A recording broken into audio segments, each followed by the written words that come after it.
This is an intro. Intro. Hustle and Flow Chart with your boy, My boy. Matt Wolf and Joe Fier.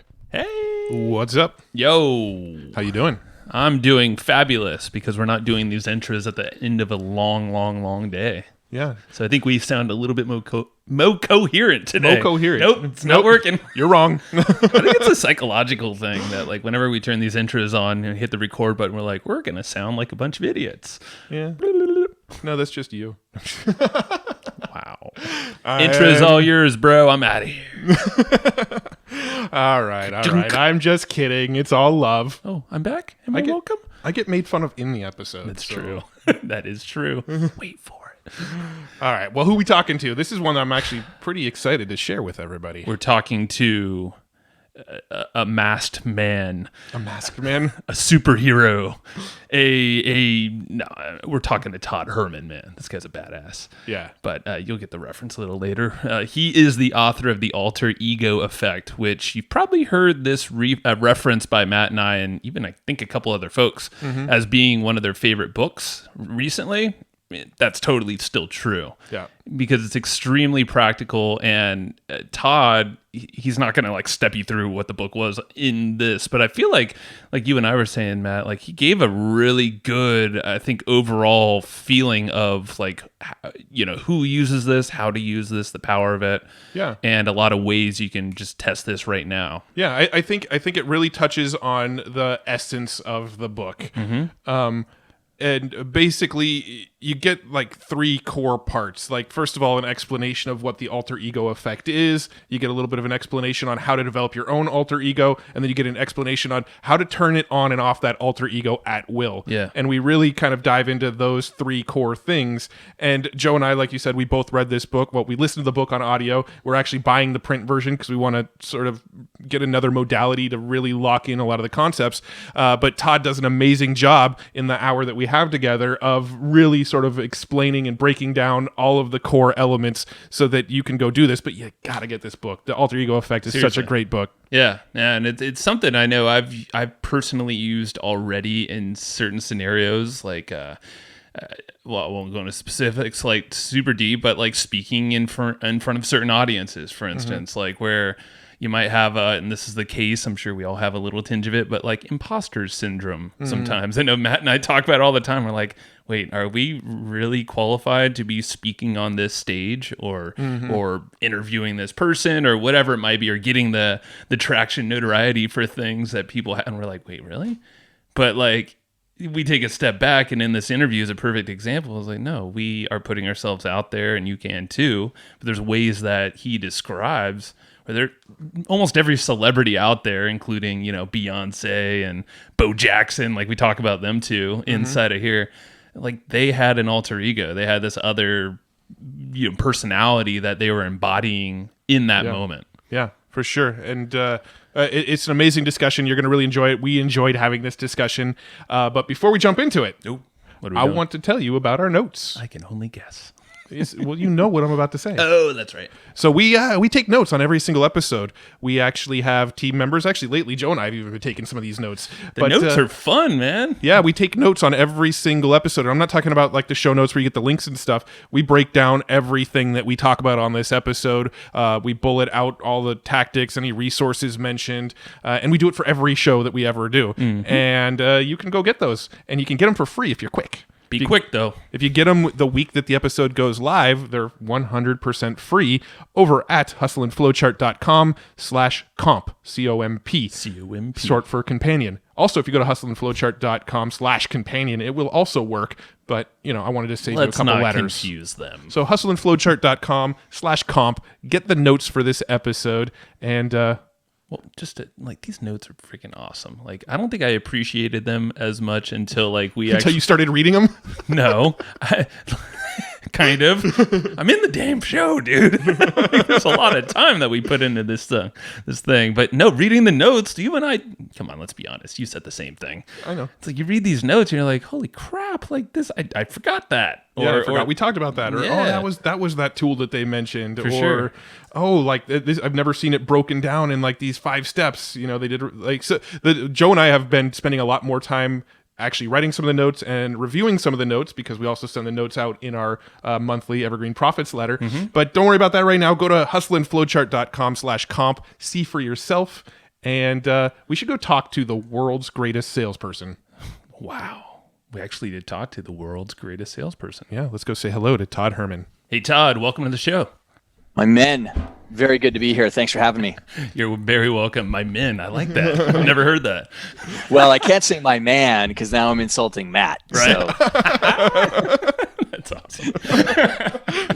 Then I got to go my woman, or I don't know. It gets all rough and bad, You can take that too. This is how you start a podcast. It's a good start already. I love it. You've obviously heard some of our past shows because... There's a lot of dress up, which actually lends perfectly to the topic today. It does. Yeah, we're all gonna dress up in probably some interesting things after this. So. Yeah, man. So we're actually just riffing back and forth on how we met originally, and you reminded us exactly the time and place, and that was kind of like your introduction, more or less, into the marketing community from the whole sports side of things. Yeah, that was interesting. Yeah, the underground back in the day, back in 2011, and we also learned at that time that you were made the world's greatest salesman, or awarded the world's greatest salesman. So we might have to talk about that story in a couple minutes here. Yeah, no, absolutely. Yeah, that's a blast from the past for me. Sure, very cool. Well, before we do, could we get a little bit of the backstory, kind of how you got into the entrepreneurial world and sort of your evolution to where you are today? Yeah, sort of accidental. I mean, maybe growing up, it was, I had a bit of an entrepreneurial spirit, but I never really, I wanted to be a marine biologist when I was in high school. And so I kind of fell into this, sort of accidental hero type of thing. And I played college football. I was a really pretty good athlete. And then when I got done college, my sort of superpower that I had in order to get to where I had achieved in sport was that I had a really good, strong, mental game or inner game, because I'm not a physically gifted human being by any stretch of the imagination. I'm not 6'4" and 240 pounds or something like that. And so I ended up volunteering at a high school and talking to young kids about, their mental game more than anything else when I was coaching the defensive backs. And people started asking me if I could mentor their kids, and it was sort of, well, is this actually a business or not? And, ended up building up this really huge coaching practice and training practice in the sports world. And, I still own it today. And I built up lots of other businesses over the course of that time as well. But that was my first little foray into the world of business. And I can tell you, I was terrible at it in the very beginning, because I was terrified of selling myself in the very beginning. And, it's funny because we just referenced the whole world's greatest salesperson thing. Yeah. But while I was actually building that business, it was very much a side hustle in the beginning, because it's not like mental game coaches were, a really popular thing back in 1997 when I started. There was never be the first in a market. I mean, a lot of people talk about having a blue ocean strategy, and it's a wonderful idea. Just have to make sure that there's actually a demand for what you have. And I had to kind of create demand. Yeah. But I got fired from 3 different sales jobs as I was trying to build my own business. So I finally cracked the nut on it and became a lot better. Dude, that's true, actually, because that was like, podcasting, for instance, like when it first came around, like it would have been way too dang early to hop in on that game. But it's like, because we tested it out way back then, but it was kind of a struggle fest. And then now, fast forward a little bit, now you see the momentum, even though it's been around for a long time. There's definitely a time to, don't jump in a little too early. Look for that demand. Yeah. Interesting. Yeah. Yeah, so right place, right time is a good thing. Having said that, though, I mean, now that I've got 22 years of experience underneath my belt, and being very, very early on in the kind of mental game, peak performance space, I've seen a lot of things come and go over that time. And, I'm close to 17,000 hours now of working with people one-on-one, face-to-face. And, that's what ended up helping me find the kind of magic of what, the book is that I ended up writing. Yeah. So the book, The Alter Ego Effect, Matt and I both listened to it, but I think actually we're about to pick up another physical copy of it just to kind of. That would be very nice of you. I'm if you sure. did. Yeah. No. We have a bad habit of doing that, getting books on an audiobook and then going, this book was too good not to own it. And then we buy it because we want to. It's a different way to reference it. Right. Totally. Yeah. And that was kind of our thing. It's like, okay, holy crap, this is a whole new world that we haven't really been exposed to. I don't think many people have, and we'll dig into that here. But yeah, definitely like the referencing and the physical aspects. I'm like, okay, so practically, I want to follow some steps and stuff like that. So we're like, cool, let's do that in the podcast. And now that we got them. The podcast is a free coaching podcast. No, we're not doing that. Not doing that at all. It's all good. But yeah, no, back to the mental thing. I think that's really unique that did you know at the time, like going through college sports, that you had just a great mindset, or is that something you kind of realized a little later? No, I knew that because a lot of the things that other people were struggling with, I didn't have as much of an issue with. So, we all have heard about things like the flow state or the zone state. And one thing that I became very good at by the age of about 16 was, and I actually played multiple sports. I was also a nationally ranked badminton player as well. Oh, wow. And people go, badminton and football, they go perfectly together. But I actually, it's one of the things that I tell a lot of. I mean, I've spoken on stages since 97 when I started the business. That's actually how I grew. It was I did a lot of speaking, and I tell parents all the time that in order to develop mental toughness in a young athlete or just in sports in general is make sure you get them in some individual sports, because in team sports, there's a lot of hiding that can happen there. And, in my experience, I've worked with over 73, 75 different sports across so many different domains. Individual sport athletes typically have a higher level of mental toughness, which is the ability to be flexible and adaptable. That's really, mental toughness means your ability to be flexible and adaptable despite what the circumstances are giving you and what the world is delivering. That's really what it's about, agility. And yet most people think of mental toughness as the square-jawed, tough Navy SEAL guy who's coming out and he's going to hit you with the battering ram. That's a kind of an archaic idea. Right. And in fact, that's almost like the white knuckle approach. And there's a time and place for those things. But in sport, when you're white knuckling it, it's impossible for your mind to get into the zone and flow state because there's too much tension and stress. And so I learned this kind of biological process, and I would get into the zone and flow. And that's what allowed me to play way beyond really what probably my skill set was, or what my size was, definitely. And so, I never thought of me necessarily using it as a mechanism to build a business around by any stretch of the imagination. I was just fortunate that I ended up being able to build a career in, pro sports, Olympic sports, and, the like. Yeah, no, that's really cool, because I think a lot of folks will white knuckle a lot of stuff in business and just try to force that, square peg in the round hole. And it's like, dude. Well, Matt, to your point too, like it's the thing about sport, because people ask me all the time, like, who's more mentally, or what's harder to coach? Because I work with so many, I work with entertainers, I work with public figures, I work with leaders, I work with, guys just like yourselves, like, kind of top performing entrepreneurs, people who are ambitious. And, people ask, what's it like working between the two? And the reality is, if I'm on a call with you guys, and I've got a call later tonight with one of my athletes who's in the NBA semifinals. And, there's very little difference in the context of the conversations, but there is way more uncontrollables in entrepreneurship. Even though everyone thinks that they're getting into entrepreneurship because they want to be the master of their destiny and control things, it's actually one of the great myths of entrepreneurship. Because if that's your great lens of getting into it, you're going to get stressed out and burnt out by it, because really, there are so many uncontrollables. You think about any sport, there's borders, there's lines that go around it. There's one goal. It's get the ball in the basket, get the puck in the net, get the football across the line, get the golf ball in the hole. Like, people, you understand it. And then you get into business, and if you're a smart person, you're like, I feel like I'm a bit of a freaking idiot today, because again, there's so many components. And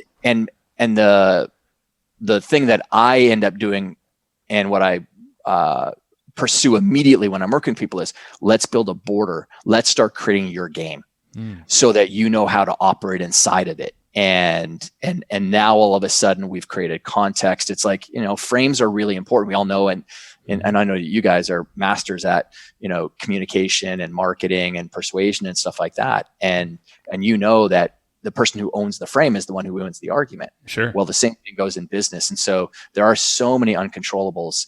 And so my experience of most entrepreneurs, which is many, many, many thousands that I've worked with, they typically lead a far more toxic, high stress life. I could see that. Yeah. And that's actually a perfect comparison. Now thinking of entrepreneurship and like basketball, for instance. Yeah. You got not only the boundaries, but you have these rules that you have to kind of stay within. Exactly. And entrepreneurship, it's like, good luck, make your own path. Yeah. And then people go, oh, wonderful, I'm going to make my own path. And you get out there and you're like, oh yeah, there's no actually path laid out for me. Right. That's the whole myth there. Yeah. I'm really hoping your call later is with Kawhi Leonard. You don't have to tell me who it is, but Kawhi Leonard's like my favorite player. Dude, that basket that he dropped was amazing. I'm a huge Kawhi fan because I've always been an SDSU basketball fan, and he came out of SDSU. But very cool. So I'm curious about the world's greatest salesperson. How did that come to be? And you would appreciate this. So I'm a huge David Ogilvy fan. Mm-hmm. And when I got into the world of business, and I was terrible at it in the very beginning. All I knew was I was good at working with young athletes and helping them on the mental game. That's on the delivery side of things. And I loved coaching, but then, I had to go find clients, and that's where I was kind of terrible. And I didn't understand finance and all these kinds of things. Anyway, as I, matured, I had to find out how to market, and I found David Ogilvy's book, and I was like, oh, well, this is like the best foundational piece to start with. And so any friends that started getting into business or people would ask me like books to read, I would always be like, hey, and I'd give that book away all the time. So anyway, 2010 rolls around, and Ogilvy they kind of felt like they had lost their way or lost their positioning on Madison Avenue, where David Ogilvy's mantra was always, we sell or else. Like, we are here to put cash in the banks of our clients, not get creative awards. And so they really wanted to go back and own that idea of selling. And so they thought of doing this campaign of we sell or else. And they were looking for this. They're doing a search for the world's greatest salesperson. You go on YouTube and watch some of their funny videos that they launched with back then, if you just do a search for the world's greatest salesperson. And a friend of mine, Melanie Notkin, who runs SavvyAnti.com, this massive media site, she pinged me on Twitter and said, I know that you're a big fan of David Ogilvy. You always give out his books. You should go and enter this contest. I think you'd win it. So I was like, yeah, sure. And I wasn't entering it to win the contest, but when I saw their launch, it was, you had to submit a video onto YouTube of how you would sell a red brick in 2 minutes or less. And I went, oh, I know exactly how I'd sell a red brick in 2 minutes or less. So I was busy working on a project at the time for this upcoming sports workshop that I was doing. And I was like, oh, okay, I'll do it later. But then I thought, you know what? I'd say this to everybody else. When you get the flash of creative inspiration, stab it immediately. Otherwise you'll lose it. Yeah. And so I kind of stopped what I was doing, put it off to the side, got into like a white shirt and a blazer, wrote out a quick little script, and then put up a video camera and then shot this video. And in the video, what I did was I talked about how I sort of turned the brick into a metaphorical device, where I said, since the times of the ancient Sumerians, the red brick has been used to build civilizations. It's been used to build roads to connect us all, and revolutionized homes so they were no longer vulnerable to the whims of nature. But at the end of the day, all of those ideas started in the mind of one person. And just like them, you might have a goal, a dream, or a vision of something that you want to take action on, but you haven't. But if you buy this red brick, it's a sign to not only yourself, but the world around you that you've laid your first red brick. You've taken that first step towards creative action. And so that's kind of when the video goes on from there. That's so awesome. Anyways, I managed to, I knew that they were launching their whole contest on, I think it was April 1st, 2010. And I submitted it on April 1st because it's that whole first mover advantage that we all know about. So I wanted to get the video up, and I thought this contest was going to be massive because I've got such a reverence for, and it was a partnership between Ogilvy and YouTube. So they were both putting their weight behind it. And I think there was like 500 submissions from around the world. And I ended up getting into the final 3. They flew me to Cannes, France, to the International Advertising Festival. And on the largest stage there, where they do all the big movie premieres during the Cannes Film Festival. Yeah. But during the advertising festival, they brought us on stage and we all had to do a pitch for the new Motorola Droid cell phone. And we had to sell that in 3 minutes or less. And the entire audience, like 1,200, 1,300 people in the amphitheater, all had live text message voting. And they voted for the winner. And I ended up winning with like 76% of the vote or something like that. Holy moly. Was that just a pitch on the spot that you had to come up with for that? No. They actually sent us the Droid phone. And, okay. And so I had about 2 weeks to prepare. And what I did was I actually created 5 different presentations because I didn't know what the audience was going to look like. And when I got there, I realized just how many didn't have English as their first language. So I used Batman as my big metaphor there. I was like, if you could create your own smartphone, what would you add to it? Well, here's what I tell you. If Batman created his device, this is what it would look like. And there was this Greek contingent sitting in the front. And this one lady she was like the president. She's like, this guy's good. And I was like, oh, maybe I got this actually. And it was amazing because then on the big promenade in Cannes, there was this big, what do they call it? Billboard that had my face on it and said, congratulations, Todd Herman, world's greatest salesperson.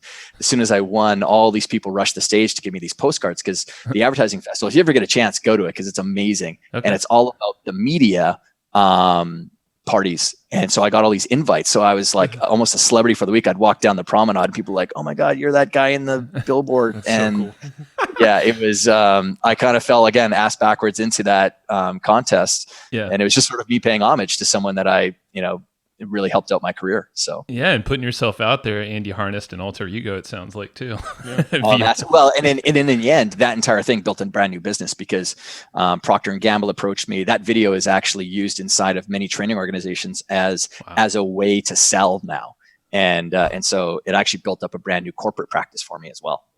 That's cool. And Motorola got some nice creative ideas for their business. No kidding, huh? They did, but they did not capitalize on them.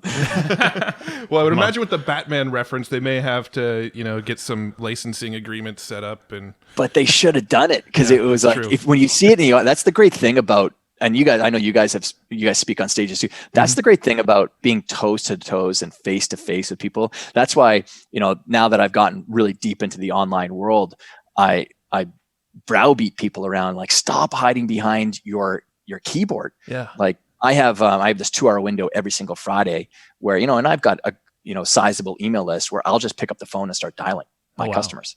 And that's where I get all of our copy from because I want to catch you in the most normal part of your day. So if you're having a crappy day, I want to catch you in the emotional experience of it. If I send out a link to saying, hey, everyone, on Friday, I'm open to doing 2 hours of calls, you're going to prepare for it. And I don't want you to prepare for it because very little of life is about preparation. It's about giving some sort of idea of what you want to maybe go and pursue and then getting your face smashed in on the battlefield, right? Like that's to all of us that are pursuing things, that's the reality. And that's not me being negative or cynical about, that's just reality. Those of us that are ambitious, what happens. And so I want to catch people in that part of their day and or if they've just had a great win, because the words that you use when you're in the emotional experience of it are very different than when you're filling out some sort of survey where you're unpacking it intellectually. And, I record everything, we get it transcribed. I then get it put up into a word cloud and pull out all of the most common words that people use in, whether when they're in a tough space or a positive space. Yeah. And it's a great way to write emails and the rest of it. That's amazing. Yeah. And it's crowdsourcing. I mean, just imagine you're not working with a blank slate if you do what you just did. And I know a lot of folks will take it's still a great route, but the survey route, but like you said, it's kind of like an over prepared way of doing it. Whereas you cold on the phone, boom, you're getting them raw. And talk about just an experience for your clients, right? Like I remember the very first time I did a launch online for my 90-day year program. And I was doing it in conjunction with a partner. It was their list because I didn't really have a list at the time because it was a new kind of audience that I was going to.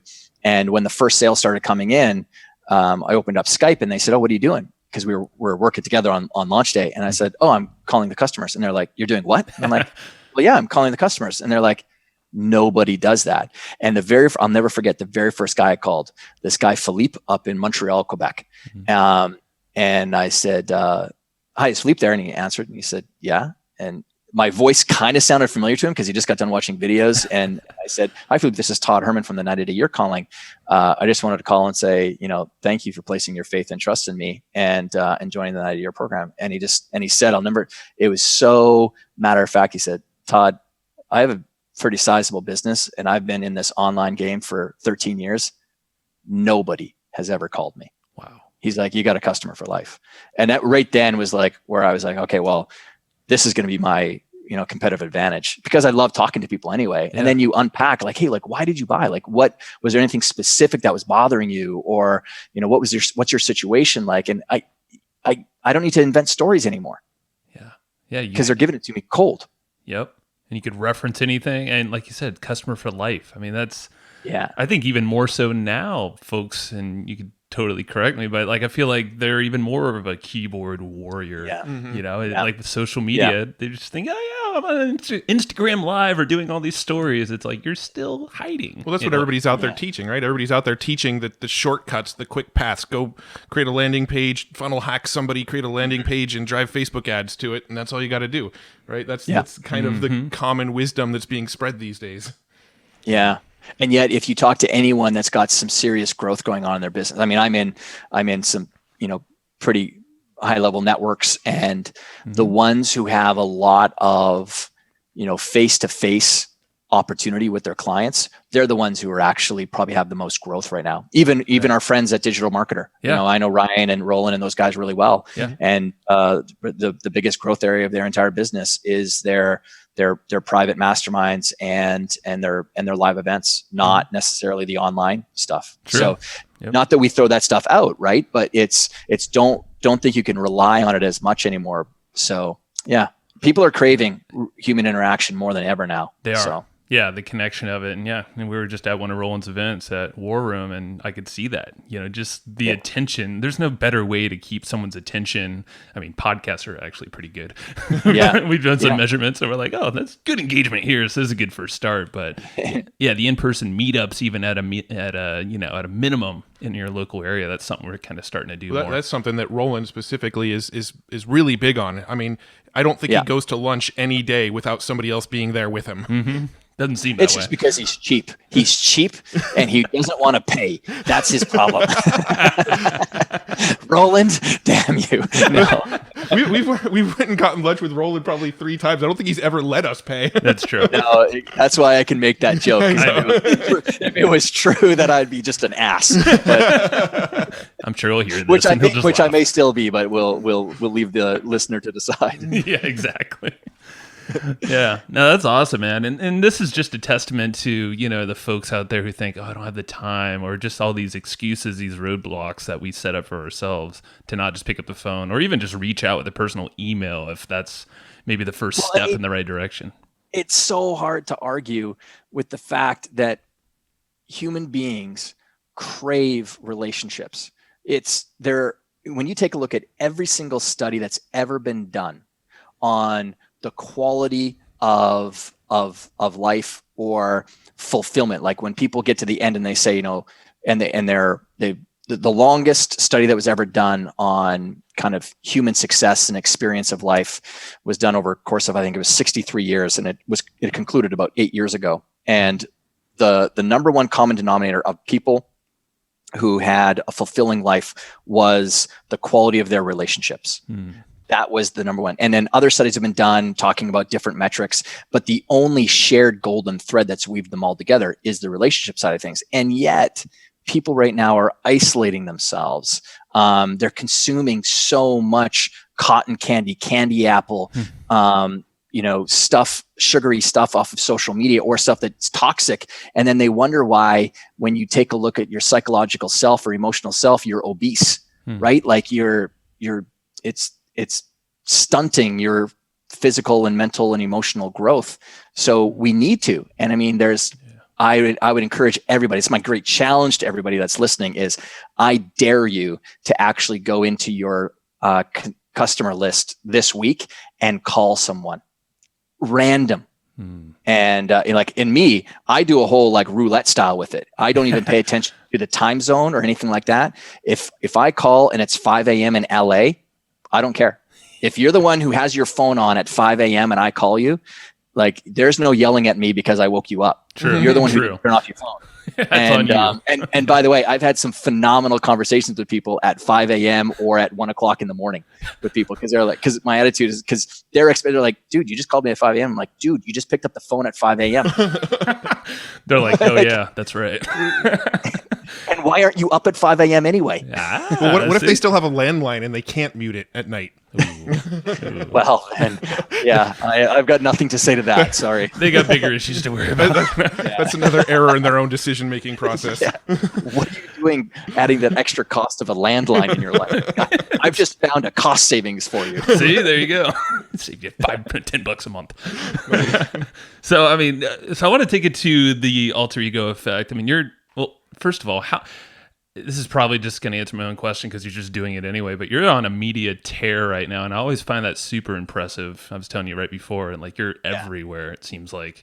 I mean, how does it look like? Is this something that's kind of fluid that you're doing, or is this like the focus of your time right now? I know you're doing a whole bunch of other stuff. You're consulting as well.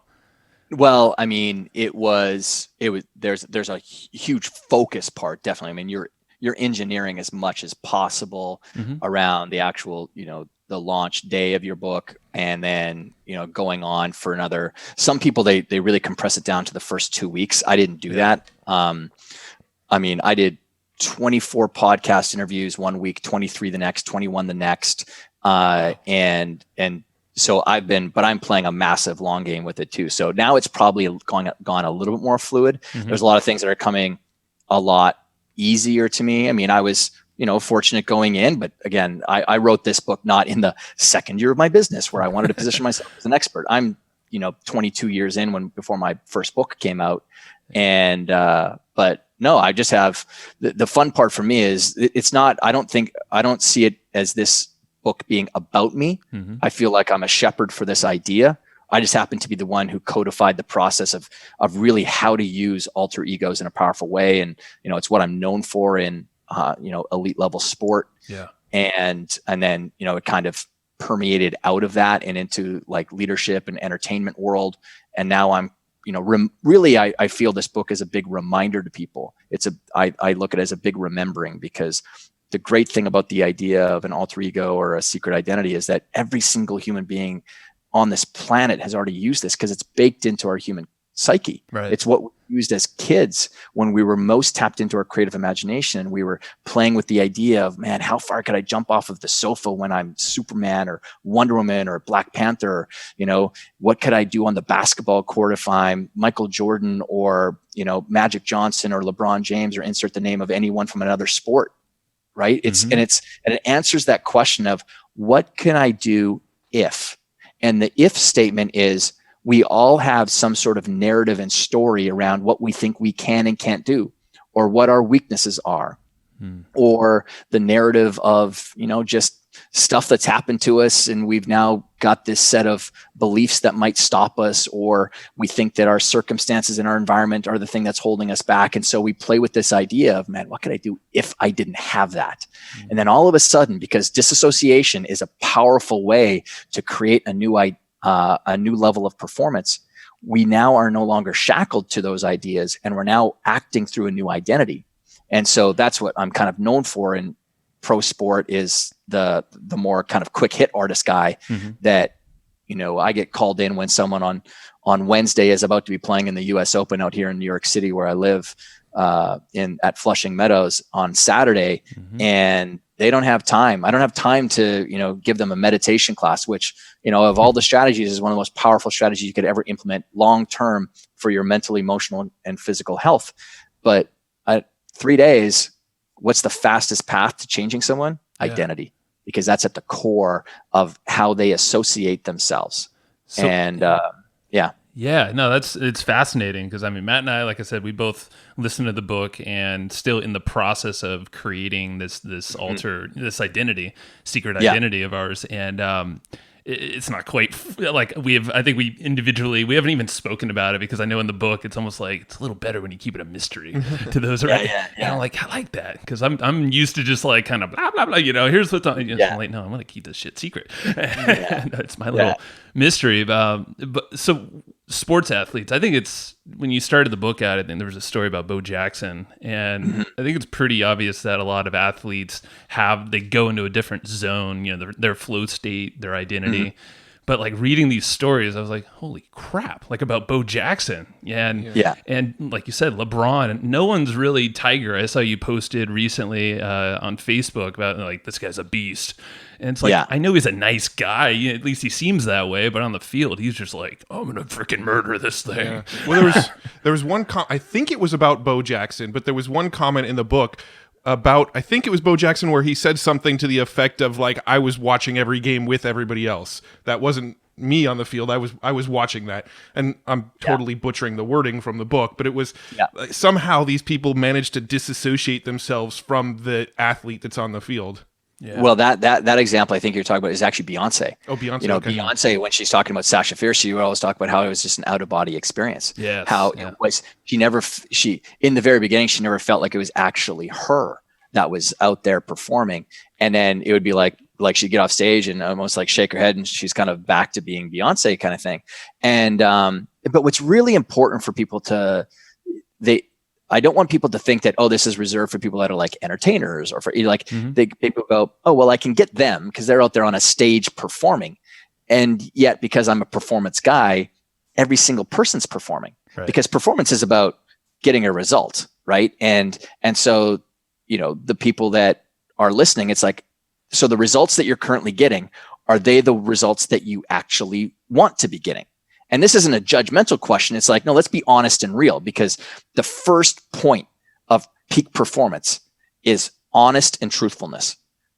Like anyone who's not ready to get real about themselves and their current level of activity or performance is not ready. They're just playing with the idea.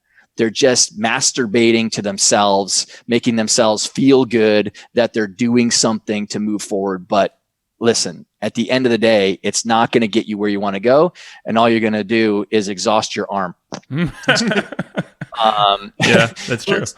Yeah, I mean, it's like a circle, right? It's just a loop that's not closed without some kind of, outlet with the result in mind. Yeah. And so, but with Beyonce, when you actually unpack her history, which I talk about in the book. So here's a girl who is singing gospel music in Houston, Texas. The parishioners there became just entranced with her voice. Her dad and her family, realized that they had something kind of special and got her and her sister into a singing group. Now there's eight young girls in a singing group. They're singing kind of provocative pop lyrics, dancing provocatively on stage. Now, for someone who grew up in a gospel singing family, God-fearing, all that kind of stuff, that's going to challenge your identity. That's going to make you feel uncomfortable. You like it. You want to pursue this musical side of yourself, but now you almost feel like you're hiding. Well, that's not going to help you develop into the performer that you want. So she built Sasha Fierce, who was the identity that went out onto the stage. And then, she owned it when she was out there.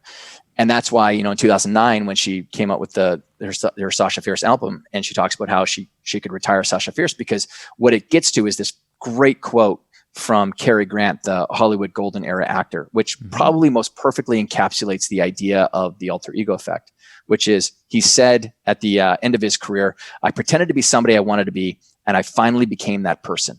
Or he became me, but we met at some point. And the only thing I would change about that quote is I activated somebody I wanted to be, because the important point that I'm driving home consistently in that book is, this is about you finally owning the 6 inches between your ears, or that emotional self that sits there, and you saying to yourself, you know what, for the longest time, I've let outside circumstances or other people label me and sort of define who and what I am. But now I am going to define what I'm about, and I'm going to take that out onto the field of play. And that's exactly what Beyonce did, or Bo Jackson did when he found his alter ego, or Martin Luther King liked to talk about in the book, or Winston Churchill, or the many other just, quote unquote, regular people that I talk about in the book, or clients as well. And it's a really powerful mind frame. And, I know that people have heard about the term intention before, but this is taking intention to that maximum level of performance. And it's a powerful way to operate. Yeah. So is it kind of the core self is what you're getting at is figuring out, okay, what is it that you truly desire, and be real with yourself. And I know you have a whole process on that in the book. And then what I remember in the book too is when developing this other identity, this alter ego, it's cool because you can kind of pull from people or even things or animals and, objects, and kind of use them as, to see the qualities. Inspiration. Yeah, it's really cool. Like, some are just like, oh, a lion, just the way that a lion acts, that's my alter ego. Or it could be, I don't know, some random actor out there. Yeah, I mean, I talk about in I think it's chapter number 1 when I talk about my one client. He was we became a client. He was 14 years old, and he was down in DC, and he was on my sort of sports email list, and he read in one of the emails about where I work some days in New York City here, which is at this Reebok Sports Club on the Upper West Side. It's not there anymore. It was bought by Equinox, but it's this phenomenal club, and it's where tons of celebrities work out. Chris Rock, Dwayne "The Rock" Johnson, Regis Philbin and his wife Joy, who are absolute beasts in the gym, by the way. I mean, oh man, they're awesome people. They're so nice. Regis seems like a cool guy. Yeah, no, he is. He's a genuine article. And so anyways, he both of his parents had passed away when he was younger, and he was in a position where he was a really good basketball player, but he was, kind of felt like he was under indexing and just sort of desperate because he really wanted to make something of his life. And he was living with his grandma, and he snuck out of the house at 4:00 in the morning, got down to Penn Station in downtown DC, caught the 4:30 train or the 4:22 train to New York City. And then I showed up there that morning to Reebok, where I was working out and then going to hang around and work. And the people at the front desk called me over and said, "Hey, this young Andrew kid is waiting for you." And I go over and I'm like, "Hi." And he's like, "Hi, I just came up from DC." And I'm like, "How old are you?" And he's like, 14. I'm like, "Did your parents bring you?" He's like, "No, my parents told me the story." I'm like, "Well, we got to call your grandma right now," because he's like, "No, she won't know that I'm even gone because I wake up and leave for school before her." But I said, "Well, we got to call her anyway." Anyway, we sat down. So long story, but we sat down, and he was sort of unpacking his issues, and how there was this new player on his team who was a really, really talented guy too. And he felt like for himself, he was now playing second rung on the ladder. And even in games, he was giving up the ball and not taking the shot like he used to. And he felt like he was really throwing away his career, and he wasn't going to get any sort of college scholarships, which he really needed in order to get to the next level. And so we started talking, and I started talking about his family history, and I started talking about this idea of the alter ego, and I talked about other, professional athletes that used it. And so I said, if you could take the qualities of something out there onto the court, what would it be? And he said, "I watched this documentary the other night on the Black Panther, and how the Black Panther's nickname is the ghost of the forest." And he talked about how the traits that it had and how it hunted or whatever. And he said, that's my alter ego, is I'm the Black Panther, except my real name is going to be Anthony Ghost. Ooh. And I'm going to go out onto that court, and I'm going to take my parents with me, and I'm going to haunt everybody on that court. And he plays in the NBA now. Dude. And it was how he united in his mind, honoring the kind of spirit and the memory of his parents, and bringing that out there, because that was his great pursuit, is he really wanted to make something of his life, and show others that he could do it, because everyone had kind of written him off. thinking that he wasn't going to make much of himself because, he didn't have parents and his grandma had a tough time making ends meet and all that kind of stuff. And, but it was that final unification of that Black Panther idea and that ghost. And then it just all came together in this kind of cataclysm. And he's a super inspirational guy. That's amazing. I wish I knew you 20 years ago because I played basketball in high school, and I was in practice. I was the best player on the team. In games, I was the biggest choker on the team. I was like that in baseball. It was just like whenever it was game time, when it actually mattered, I couldn't perform. But when I was in practice, I had the most accurate shot. I was everybody blew everybody on the team away. So what is that? Like, is there a common reason why that happens in folks? Obviously, there's probably two factors to this. So pre-alter ego and then after alter ego. Because I want to go back to, like you said, you're going to chat with one of the guys playing basketball in the playoffs right now. Yeah. Sometime I feel like there's different things that happen on either side. Yeah. So, one of it is like safety and security. When you're in practice, there's a lot of safety and security. Even though you could have a coach who could be a menace or something like that, but, there's no great white hot light of performance shining on top of you where you've got audience and expectations of others possibly sitting there. Judgment, criticism can slow people down and haunt them, out there. Yeah. It's the classic, people go to the practice tee and they're hitting the ball straight as an arrow and they get onto the course and all of a sudden, they're slicing and hooking it or duffing it or whatever the case might be. Mm-hmm. And it's the expectation and the environment change. So people call it pressure. And so I have resisted against allowing my clients to even believe in the concept of pressure. Mm-hmm. Because the moment you make it a part of your world, it's got a gravitational pull, right? Yeah. Like it's in my world, pressure just doesn't exist. That is something that you're creating. Now we can create a positive pressure where it absolutely fuels you, but many people it brings them down. And so, one of the great powers of the alter ego for someone is, again, I talked about this earlier around disassociation. Mm-hmm. The moment, and this is what Martin Luther King used when with his idea for how he was using his alter ego. Here's someone who was leading arguably one of the most important movements of the 20th century. Sure. And he didn't want any of his own insecurities to get in the way of that movement. And so he went out and just like I did, I went out and bought a pair of non-prescription glasses, so fake glasses. And when I was 21 and starting on business, because I was so insecure about how young I looked, and I went out and got a pair of glasses and I was doing my reverse Clark Kent. Superman put on the glasses to become Clark Kent and be mild-mannered and accepted by society and mute his powers. Well, I put on the glasses to become my Super Richard, which was the person who could, just like Superman can stop the bullet.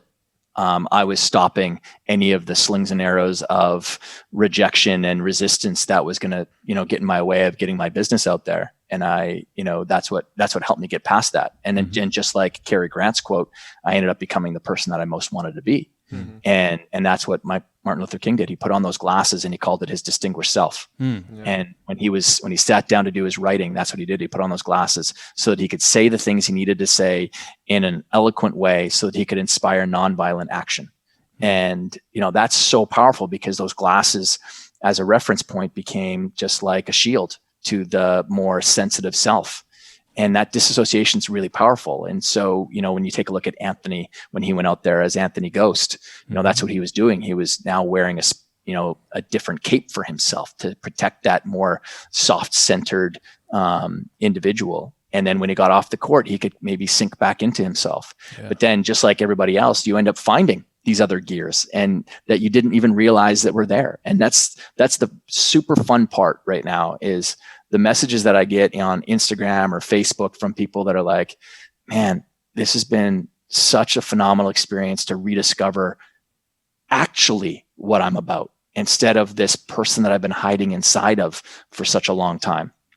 So it's so powerful because anyways, getting back to your point, like it's that safety and security that when you're going out there onto performance, the performance side of things is now in most people's view lost. And now they shirk from the action or the field of play. Yeah, gotcha. So how does somebody like switch into the alter ego? I mean, it's one thing to kind of map out what the alter ego is and say these are the characteristics that I want. And I know you mentioned like putting on the glasses. Are there some other ways that people can like actually slip into this alter ego, or is it as simple as like when I wear this, I become this person? Well, I mean, the most powerful, so I talk about in, I think it's chapter number 14, totems and artifacts and how we activate the alter ego. And it's not there as like a cute idea. I mean, in the book, I unpack a ton of the science behind how all this works. Yeah. Again, it's a big part of my business is, I'm not giving people, cotton candy and bubblegum drops ideas. Very practical. Yeah, it's my great frustration with the personal development world is that, a lot of people who write books aren't practitioners. They're not people who've been working with people face to face and toes to toes, and that's really, really important because only in the working with people one-on-one. And I know that both of you have had businesses where you've worked with people one-on-one on the craft of something. And, there is a lot of missing nuance when you work in a group format because there's group bias or group think that happens. So when someone's sitting in a Tony Robbins seminar and Tony says, how many of you have used this idea? And because some people just want to touch cloth and impress the person, they raise their hand. And so now you feel like a left out idiot if you don't raise your hand. And so everyone's raising their hand. And meanwhile, you're sitting there going, yeah, that thing didn't actually work for me. And this is actually how we were trained as kids in school. So we're like probably carrying that throughout life now. Probably because again, we want to stay a part of the tribe. Sure. And so for the longest time, there's so many paradigms that lived inside of the personal development, leadership, and self-help world that don't work. They, as someone who has been face to face with people where I'm paid to help people perform, if I trotted out a lot of those ideas, I wouldn't have a business in the end because they don't work. And so, with the totems and artifacts, wearing something is the most powerful form of activating because we have this psychological phenomenon called enclothed cognition that's embedded in us, which means that we as human beings attach story and meaning to the things that we wear and that other people wear. So when someone walks in with a doctor's coat on, we automatically create a story and narrative around the qualities and the traits and the abilities of that person. Right. They're methodical, they're careful, and they're detailed. Those are three of the typical qualities that we attribute to a doctor. Smart, intellectual, driven, all those other ones can be there as well. Well, it turns out that if you were to put on a doctor's coat yourself, you actually unconsciously adopt the traits of the doctor or the lab or the person in a lab, where you will actually start to act more methodical, careful, and detailed. And this was proven out in a great study that was done at the Kellogg School of Management, where they brought a bunch of students into a room and they had them do, have you ever seen that eye test where it has the word of a color, but then it's colored differently than the word? Yeah. Yeah.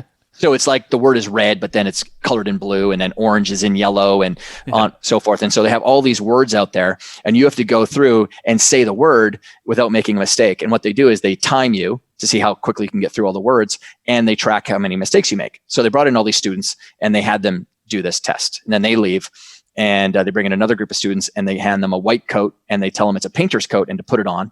And then they do the test, and they track the results. And then they bring in a third group, and this time they tell them to put on the white coat, but this time it's a lab coat or a doctor's coat.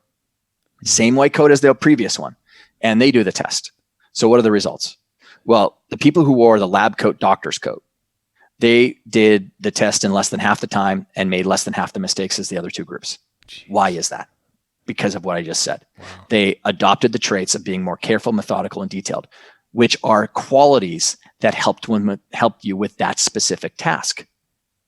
Yeah. When you had the painter's coat on, painter's coat, you adopt the traits of being more creative, imaginative, and expressive. Those are three qualities that don't help you with that specific task. But when they flipped the tasks, and this time they gave them a creative test, the people who wore the painter's coat, their results went up, and the people who wore the lab coat, doctor's coat on, theirs fell down to the mean.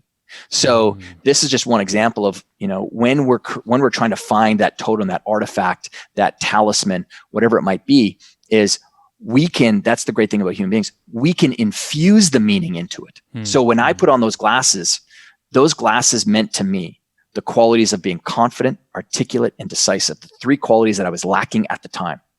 But what the secondary part of that, which adds even more power to this, is when you put on that talisman or that artifact or that totem, whatever it is, or you use something, or you step into the idea of your alter ego, whatever or whoever it is, you want to honor them. And so, Anthony, when he's going onto the basketball court, and we talked this through, is like, if you're going out there truly as Anthony Ghost, don't you dare dishonor the memory of your parents when you go out there, because they are who you're carrying out there with them. And so you are not allowed, that insecure Anthony that's sitting here right now, concerned about what other people are thinking of him, has to stay on the sidelines, because there is no way in hell you're going to dishonor your parents' memory when you're out there. And he looked at me and said, "You're goddamn right, I won't." That's amazing. That's so cool. And so that's why, through the process in the book, I say, like, the most important part of this is you want to emotionally connect with whatever or whoever is your inspiration for that alter ego. Because I'm telling you, the moment that you do, you have just now aligned the 3 planes of human existence: the mental, emotional, and physical plane. Because most of us have an idea of how we want to go and act. But then when we get out on the field, we're not doing the things that we want to go and do. We have this great intention of how we're going to start our Tuesday or our Thursday. And then when we get to the end of it, we're like, man, I didn't make those calls I wanted. I didn't reach out to this person. Well, why is that? It's not because you're not smart enough. It's not because you didn't have the skills. It's because that idea that you had was not able to get across the bridge of emotion out onto the field of play, because it's that emotional plane that matters. And so emotionally connecting to that alter ego, that idea, is so important, because, and when you add in that other element that I started to add into this whole process about, don't you dare dishonor the idea of that person or that thing, whatever it might be, by not showing up that way, because they wouldn't. Because that was exactly my process when I played football. Yeah. When I was in the gym or when I was in the locker room getting ready to go getting ready for my game, I kind of teach this concept of building out your mental movie theater. And I'd step into my mental movie theater, and I would, it had 2 doors in the back, and one door would enter Walter Payton and Ronnie Lott, who were my 2 heroes in football. Yeah. And especially Walter. And then through the other door would be this tribe of 5 Native American warriors. And I'm a huge Native American buff where I grew up on this big farm and ranch in Western Canada. It's really rich with Native American history. In fact, when Sitting Bull, after the Battle of Little Bighorn and Custer dying, that's where they fled, was actually up onto our family's land and then down not too far away from us. Wow. And so there's lots of arrowheads, and like I would ride around on my horse Cracker Jack as a kid and go and kind of hunt for these things. Oh, cool. So anyways, these Walter Payton and Ronnie would walk in, and this tribe of Native Americans, and they'd start walking towards me. And I had 5 trading cards sitting next to me, 3 of Walter Payton and 2 of Ronnie Lott. And in my mind, Geronimo would be leading the tribe, and he was carrying these 5 cards. And as they approached, Walter would say to me, he said, "Todd, take each of these cards." And that's when Geronimo would reach out, and then I would reach out with my hand to grab them. And just as I would put my fingers on them, that's when Geronimo would pull them away. And Walter would look at me and he'd say, "You take each of these as a representation of each of us, but don't you dare show up on that field unlike we would. You honor how we played and the emotion that we'd bring to that game." And then that's when Geronimo would hand them to me. And I would take those cards and I'd stuff one of Walter Payton's in my helmet because I wanted to think like him out there. I put Ronnie's underneath my shoulder pads because I wanted to hit like him, and I put the other 2 of Walter Payton's in my legs or my thigh pads because I wanted to run like him. And then when I snapped my chin strap shut, that's when the heart of the Native American tribe would go inside of me, and that's who I was showing up as. I wasn't showing up as that 6 foot tall, 156 pound, soaking wet, 16-year-old kid on that football field. There was a whole army of people that were heading out of that field with me. Wow. Oh my God. And, that was amazing. And so that whole process, I do the same thing when I go home. Like, guys, like I'm working with people just like you, ambitious people. I need to challenge people all day long. And I'm flexing that muscle for 12 hours or 10 hours of my day. Yeah. But when I go home to my 3 little kids here in New York City, the last thing they want is a challenger personality type at home. Right. And so my inspiration when I get home is I have a little bracelet that I put on, and that Molly made for me is hanging on a hook on the front by the front door. And it's got MS and C, the initials of Molly, Sophie, and Charlie. And I put that on, and that's my totem. And that's me being very intentional about, now the self that's showing up at home is this dad self, and I want to crush it there too, just as much as I want to crush it in business. Yeah. And they deserve that, because I know we all spend a lot of our energy in our day giving to other people, but the most important people end up getting the fumes at the end of the day. Mm-hmm. But there is this storehouse of energy that's limitless with people when you truly find the emotional anchor. And, when I walk through that door, the self that I want to show up as, my inspiration there is Mr. Rogers. Mm-hmm. Yeah. Because when I think of, a fun, playful, patient, that's kind of a little bit more on the other end of the spectrum of that challenger personality type. And the great thing about this, because I've played with this for so long with so many people, is I know all those qualities exist inside of me, and I'm just playing with it now. And that's the most powerful part of this process is maintaining an attitude of playfulness, because you want to find the zone in the flow state in your life. Playfulness and using your creative imagination and tapping into and playing with many selves and identities is the fastest path to make that happen. That's so awesome. That's amazing. I'm just over here just like, yeah.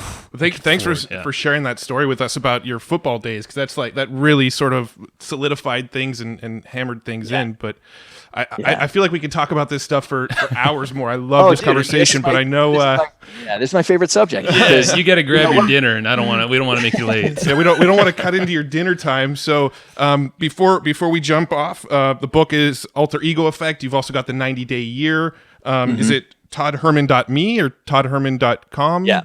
Toddherman.me is my home base on the interwebs. Nice. And, all my social profile stuff is there, and people can, there's links to go get the book. And again, you can find it basically everywhere. We got it in airport bookstores, but I mean, go buy it, because like I said at the very beginning, to you guys, my mission is to make sure that every single human being has it, because I think it's, life's challenging, but if we can bring a hell of a lot more playfulness to life and maybe get people to re-engage with, the parts of themselves that were growing at the most rapid rate when you were young, who knows what you could do now. Sure. Yeah. And I mean, we're about to buy our second copies, so we'll link everything up here in the notes. And when you calm down, we would love to reconnect and have you on again, because this is just super fun. And I know there's a lot of folks that'll take it and run with it who are listening. So, well, I appreciate the opportunity to share it with your crowd, guys. Thank you, buddy. Have a great night, and appreciate your time. You bet. Thanks, guys. Bye. Thanks, everybody, for listening to this episode of the Hustle and Flowchart podcast. Before taking the time to listen, we want to give you something a little bit special. Every single episode that we do, we actually have somebody on our team take notes. We basically have a Cliff's Notes version of every episode where you can go and find all of the tips and tactics that they laid out, all of the resources that they laid out, all the good stuff from this episode. We actually have a nice simple notes version that you can find on our website. So go to evergreenprofits.com, find this episode that you just listened to, and give us your email address and we'll send you the notes. Thanks for listening. Go get it. Wiki.